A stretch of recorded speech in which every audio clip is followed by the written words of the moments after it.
Hello, welcome back. In today's video, we'll be working on how to implement basic connectivity in this packet tracer activity. So there are three parts to this activity. Part one, we'll see how to perform a basic configuration on S1 and S2. Part two, we'll see how to configure the PCs. In part three, we will configure the switch management interface. So in this activity, you will first create a basic switch configuration, then you will implement basic connectivity by configuring IP addressing on switches and PCs. When the IP addressing configuration is complete, you will use various show commands to verify the configurations and use the ping command to verify basic connectivity between devices. So let's get started. Part one will be performing a basic configuration on S1 and S2. So first we'll be starting with configuring S1 with a host name. So click S1, then click the CLI tab. Going back to packet tracer activity, click S1 and click CLI tab. So we are in the switch now. Enter the correct command to configure the hostname as S1. So we'll be enabling privilege executive mode, and we'll be entering config T. With that, we'll be entering configuration terminal, and we'll be assigning hostname as S1. Then with the step 2, we'll be configuring the console and encrypted privilege executive mode passwords. So with this, we'll start giving Cisco for the console password. So let's enter to the console line console 0 password Cisco and click type login. Exit. And we'll be assigning class for the privileged executive mode password.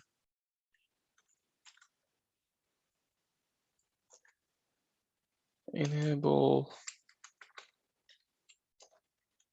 secret class. So with this, we are done with the step 2. In step 3, we'll be verifying the password configuration for S1. How can you verify that both passwords were configured correctly? So if we just exit this, it was asking us for the password. That means we did assign password correctly. So here we'll be typing Cisco as a console password. Well, it worked. And we'll be going to the privilege executive mode and still asking us the password, which will be the second password class. There we go. So this way we know we configured password for S1 correctly. So use an appropriate banner text to warn unauthorized access. The following text is for an example. So we'll be using this text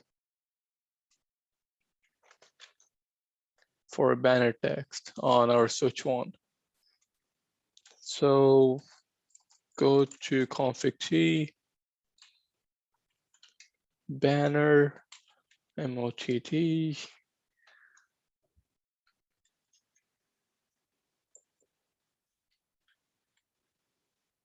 and paste the text in the middle. This way we are done with this. Hit exit again, So if you see right here on the switch one, you'll see the banner text, same way it is right here. It says authorized access only. A violator will be prosecuted to the full extent of the law. With this, we're done with the step 3. Let's start with the step 4, save the configuration file to NVRAM. How we do this is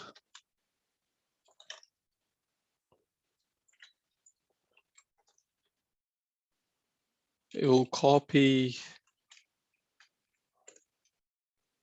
startup config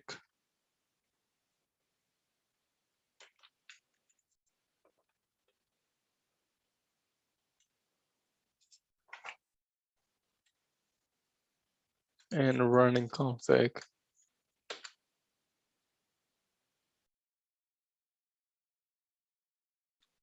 Alright, so we do other way around. Copy running config and startup config. Yep, and it is asking us where you want to save this file. Just press enter for a default location. So repeat step 1 to 5 for switch 2. Close this, open switch 2. In a CLI tab, type enable config T,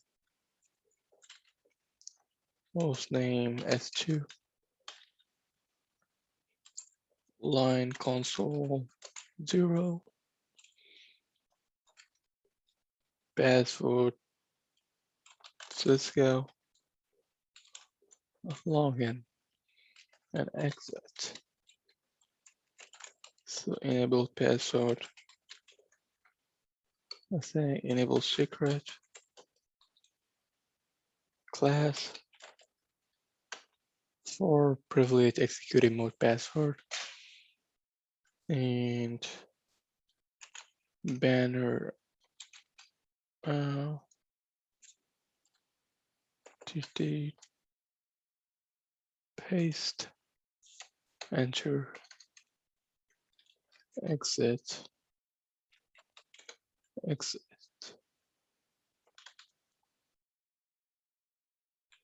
So we are done with this. We're moving to part 2 of this activity, configuring the PCs. Step 1, configure both PCs with IP addresses. Click PC1 and then click the desktop tab. Click PC1. We are already on the desktop tab. Click IP configuration in the addressing table above. Okay. You can see the IP address for PC1 is 192.168.1.1 and the subnet mask is 255, 255, 255.0. So we just assigned PC1 192.168.1.1 and the subnet mask is 255, 255, 255.0. So we'll be doing the same thing with the PC2. IP configuration. The IP address for the PC2 will be this 192.168.1.2 and the subnet mask will be 255, 255, 255.0. So we just configured both PC with IP addresses, and the step 2 will be doing a test for connectivity to switches. So click PC1, command prompt. From there, type ping 192.168.1.253, which is an IP address of switch 1.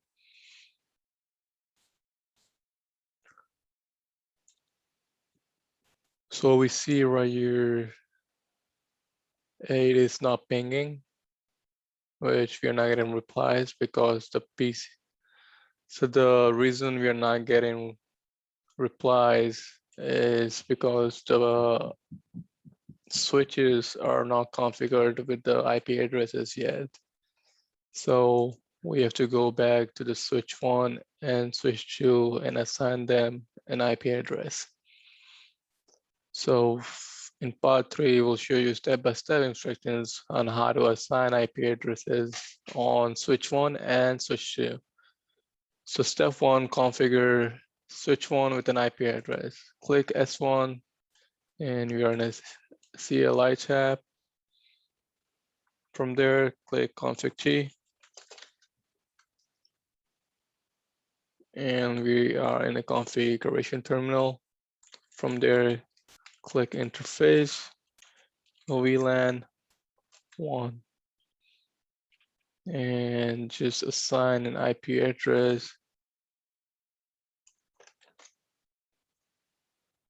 of 192.168.1.253, and the subnet mask 255.255.255.0.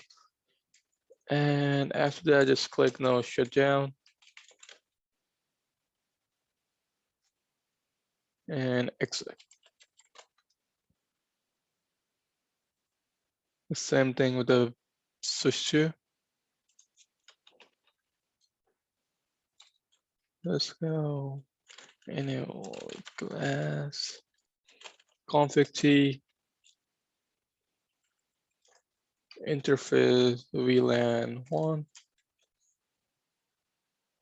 We'll be assigning an IP address of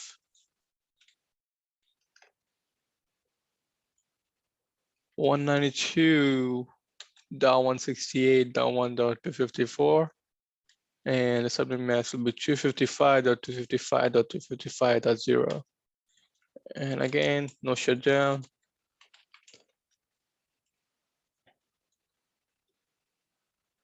And exit. So why do you enter the no shutdown command? Because what it will do is it will make our line protocol on interface VLAN 1 change the status to up. And that way we have successfully assigned an IP address to the switches. So step 2, configure switch S2 with an IP address. Yes, we did that. Verify the IP address configuration on S1 and S2.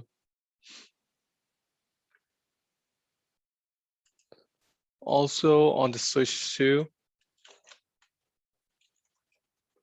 copy running. Yes, we forgot to copy the running config on the NVRAM, and we just did it. So now from PC1, what we'll be doing is checking the connectivity between PC2 and switch 1 and switch 2. So first we'll pinging switch 1 to see if it's working.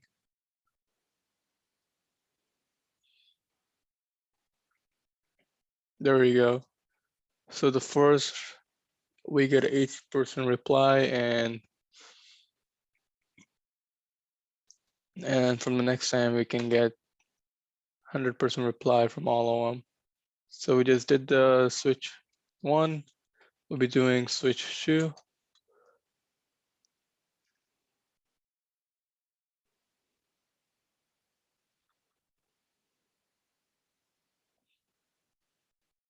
And PC2. All right, it looks like it went through real good. With this, we are done with this activity. In this video, we have seen how to implement basic connectivity. And if you have any questions, any suggestions, please feel free to comment below. Stay tuned, and I will see you in my next video. Bye.